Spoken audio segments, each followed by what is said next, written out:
நல்ல சமாரியன். உண்மையிலே அங்க நல்ல சமாரியன்கிற உவமையினுடைய நோக்கத்தை நிறைய பேர் நம்ம சரியா தெரிஞ்சுக்கிட்டோமான்னு தெரியல.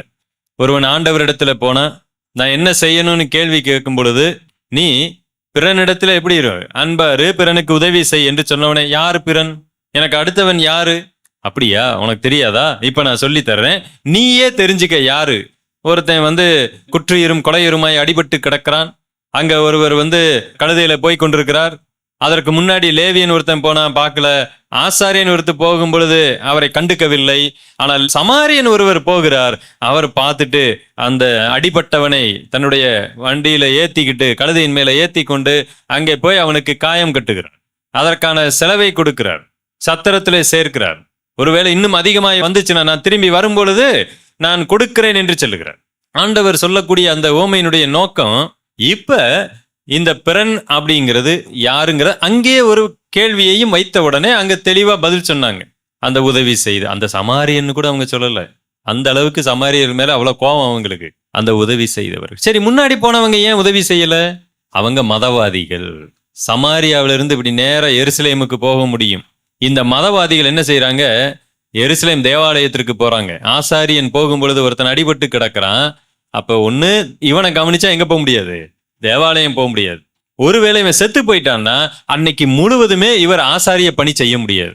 இவருக்கு பணமும் வராது, எதுவுமே வராது. இவர் என்ன செய்யணும்னா சாயங்காலம் வரைக்கும் தீட்டுப்பட்டு இருப்பார். சாயங்காலத்துக்கு அப்புறம் அவர் குளித்து சில சடங்குகளை செய்தால்தான் அந்த தீட்டு என்ன செய்யும், விலகும். அதுக்கப்புறம் தான் இவர் ஆசாரிய பணி செய்ய முடியும். இவ்வளவையும் யோசிச்சுட்டு நமக்கு எதுக்கு இந்த வம்பு, இவர் என்ன செய்யறாரு, கிளம்பி போயிடுறாரு. லேவியனும் அந்த மாதிரி தான். தேவன் ஏற்படுத்தின தேவாலயமே இரக்கத்திற்காக, மன உருக்கத்திற்காக. அவர் பல இடங்களிலே சொல்லுகிறார், பலியை அல்ல எதை விரும்புகிறேன், இரக்கத்தை விரும்புகிறேன். அதனுடைய அர்த்தம் என்னதென்று போய் கற்றுக்கொள்ளுங்கள். இயேசு கிறிஸ்து பல இடங்கள்ல சொன்னார். அந்த பழைய ஏற்பாட்டு வசனத்தை எடுத்து நினைவுபடுத்துகிறார். பலியை அல்ல எதை மையப்படுத்துகிறேன், இரக்கத்தை மையப்படுத்துகிறேன். இவங்க என்ன செய்யறாங்கன்னா பலி செலுத்த ஓடுகிறார்கள். ஐயோ நாங்க தேவாலயத்துக்கு போகணும், அங்க போய் நாங்கள் ஆராதிக்க வேண்டும், பலி செலுத்த வேண்டும், அதற்கு இவனை போய் நாம உதவி செஞ்சுக்கிட்டு இருந்தா அது தடைப்பட்டு விடுமே.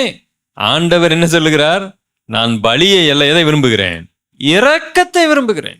அந்த ஆசாரியனை இவனை சரி பண்ணி தூக்கிட்டு போயிருந்த ஆண்டவர் என்ன சொல்லி இருக்க போகிறார்?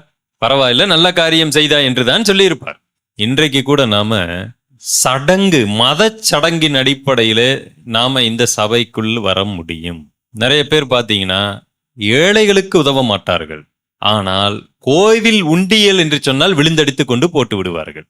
தன்னுடைய சாமி போட்டாக்களுக்கு பாலை அள்ளி ஊத்துவார்கள். அங்க ஒரு அனாதை ஆசிரமத்துல பிள்ளைகள் சாப்பாட்டுக்கே வழி இல்லாம இருக்கும். அங்க போய் ஒரு சொட்டு பால் தர மாட்டாங்க.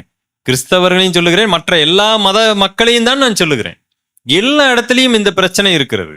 ஆக மொத்தத்துல இது ஒரு மதவாதம். ஆனா ஆண்டவர் ரொம்ப தெளிவா சொன்னாரு, நான் பலியை அல்ல. இந்த பலிங்கிற வார்த்தைகள் எல்லாமே அடங்கிருச்சு.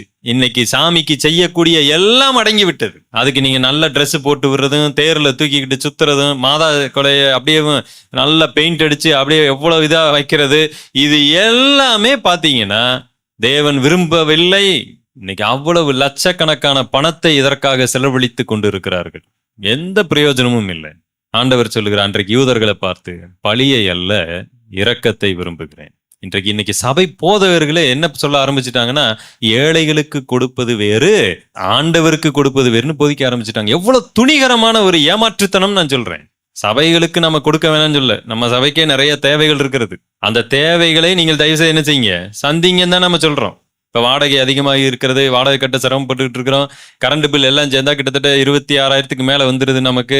நாம இந்த கோயம்புத்தூர் மெயின் ஏரியால நம்மளால சபை வைத்து நடத்துவது மிக கடினமான ஒன்றுதான், அப்கோர்ஸ். ஆனா அதன் ஊடாவும் நாம என்னதான் சொல்லிட்டு இருக்கிறோம், நீங்க ஏழைகளுக்கு என்ன செய்யுங்க, உதவுங்கள். ஏன் சொல்றோம்? இது எல்லாமே கர்த்தருக்கு கொடுப்பது தான். குறிப்பிட்ட ஒரு கட்டடத்துக்குள்ள ஒரு காணிக்கை போடுவது மட்டுமே கர்த்தருக்கு கொடுப்பது என்ற போதனையை தேவன் ஆதி ஆகமத்திலிருந்தே வைக்கவில்லை. பலியை அல்ல இரக்கத்தை. இதில் எல்லா அர்த்தங்களும் அடங்கி இருக்கிறது.